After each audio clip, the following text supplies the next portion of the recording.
ఒక మనిషి తను అనుకుంది అందుకోలేదు, సాధించలేదు అని అనిపించినప్పుడు అసలు ఆ మనిషి ఎందుకు సాధించకుండా అయిపోయాడు? అచీవర్స్కి నాన్ అచీవర్స్కి తేడా ఏంటి? అసలు ఆ డిఫరెన్స్ ఎందుకు వచ్చింది? కొంతమంది అచీవర్స్లో ఉండే లక్షణాలు ఏంటి? నాన్ అచీవర్స్ ఎందుకు లైఫ్ లాంగ్ అలా మిగిలిపోతారు? అసలు ఆ తేడా ఏంటి? ఇది తెలుసుకోవడమే ఒక కీలకమైన అంశం అన్నమాట. ముందుగా నెగ్లెక్ట్. మనం అనుకున్న లక్ష్యం చేయాలనుకుంటాం, కానీ ఒక క్షణం అనుకుంటాం, 2 క్షణాలు అనుకుంటాం, రోజంతా అది మర్చిపోతాం, మళ్ళీ వారానికి ఒకసారి గుర్తొస్తాయి. నిర్లక్ష్యం.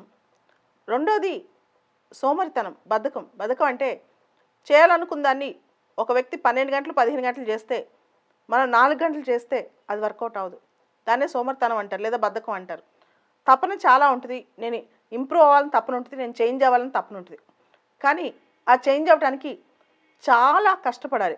ఉదాహరణకి ఒక ఆన్సర్ స్క్రిప్ట్ ఉంది, రైటింగ్ కంటెంట్ బాగాలేదు, లేదా సెంటెన్సులు బాగాలేవు, మార్పు తీసుకురావాలని చెప్పి 5 ఏళ్ల నుంచి ఉన్న మార్పు రాదు. నిజంగా ఆ మార్పు మీద రోజుకి 10 గంటలు 3 నెలల పాటు కష్టపడితే వస్తుంది.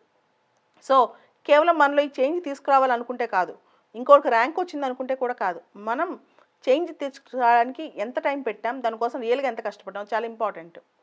ఆ తర్వాత చాలామంది వాళ్ళ ఫోకస్ చెందిన అంశం మీద ఏదో కనిపించినప్పుడు వెంటనే ఎగ్జైట్ అయిపోవటం, ఎమోషన్స్ తీసుకొచ్చేయటం, కళ్ళలోంచి నీళ్ళు రావటం ఇవి జరుగుతాయి. కానీ ఆ పని దగ్గరకు వచ్చేసరికి పనిని వదిలేస్తారు. అంటే మనం పలానా పని చేద్దాం అనుకున్నాం, పలానా సాధిద్దాం అనుకున్నాం అన్నప్పుడు ఆ ఆలోచనప్పుడు మాత్రం ఎమోషనల్తో ఉంటారు, చాలా ఎమోషన్స్ వస్తాయి. కానీ ఆలోచన కొంచెం తగ్గిపోగానే ఎమోషన్ తగ్గిపోద్ది. ఆ విషయం వదిలేసి రొటీన్లో పడిపోయి రేపు చూద్దాం, ఎల్లుండి చూద్దాం, తర్వాత చూద్దాం, ఇలా అనుకుంటూ వదిలేసుకుంటూ వెళ్ళిపోతారు. మనం ఫెయిల్యూర్ అవడానికి ప్రధానమైన కారణాలు ఇవే. మనకి ఎలాంటి చెత్త హ్యాండ్ రైటింగ్ ఉన్నా, లేదా ఎటువంటి కష్టాలున్నా నష్టాలున్నా, మనలో ఏ లోపం ఉన్నా సరే దాన్ని రెక్టిఫై చేసుకోవచ్చు, దాని మీద మనం శ్రద్ధ పెడితే. ఆ శ్రద్ధ లేకపోతే మాత్రం మొత్తం వేస్ట్ అయిపోద్ది. నాకు ఒక కథ తెలుసు, ఇది రియల్గా జరిగింది.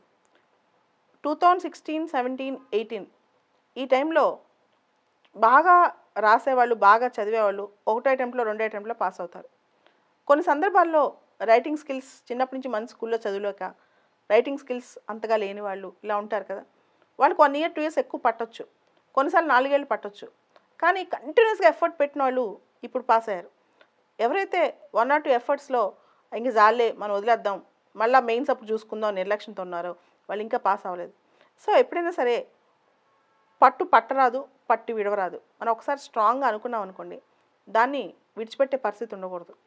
ఆ మనస్తత్వంతో మనం ఉండాలి, ఆ కసి మనలోకి రావాలి. మన మనసులో రెగ్యులర్గా మనం చేయాలనుకున్న పని చేయకుండా ఉంటే, మనం టైం వేస్ట్ చేస్తూ ఉంటే, ఎప్పుడైతే మన మనసులో చిరాకు, కోపం, అసహనం వస్తాయో నిజంగా అదే రియల్ టెస్ట్ మన పనిపైన మనకు మనసు ఉందా లేదా అనేది. ఒక టార్గెట్ పెట్టుకుని, లక్ష్యం పెట్టుకుని పని చేసినప్పుడు, ఆ పని చేయకుండా వేరే పని చేసినప్పుడు మన మనసులో ఒక రకమైన అసహనం బయలుదేరుతుంది. అమ్మో మనం టైం వేస్ట్ చేస్తున్నాం, అమ్మో మనం ఇక్కడ తప్పు చేస్తున్నాం, సెల్ఫ్ గిల్ట్ స్టార్ట్ అవుతుంది అనమాట. ఎప్పుడైతే మన మనసులో ఆ గిల్ట్ స్టార్ట్ అయిందో నిజంగా మనం విజేతలు అవుతాం. ఎప్పుడైతే పర్లేదులే మనం రేపు చూసుకోవచ్చులే అని సర్దుకుపోతామో అక్కడ మనం ఓడిపోయినట్లు లెక్క. కాబట్టి మీరు అనుకున్న లక్ష్యం పైన 100% దృష్టి పెట్టి ఏ పని అయితే అనుకున్నారో దాన్ని మాత్రమే ప్రయారిటైజ్ చేసి, నిర్లక్ష్యం, కొంచెం పోస్ట్పోన్మెంట్ ఇలాంటివి పక్కన పెట్టి శ్రద్ధతో దాని మీద దృష్టి పెడితే ఈరోజు కాకపోతే రేపైనా మనం అనుకుని సాధించవచ్చు. అలా కాకుండా వచ్చే సంవత్సరం చూద్దాంలే, తర్వాత చూద్దాంలే అని పోస్ట్పోన్ చేస్తూ వెళ్తే అది అలా పోస్ట్పోన్మెంట్ అవుతూనే ఉంటుంది.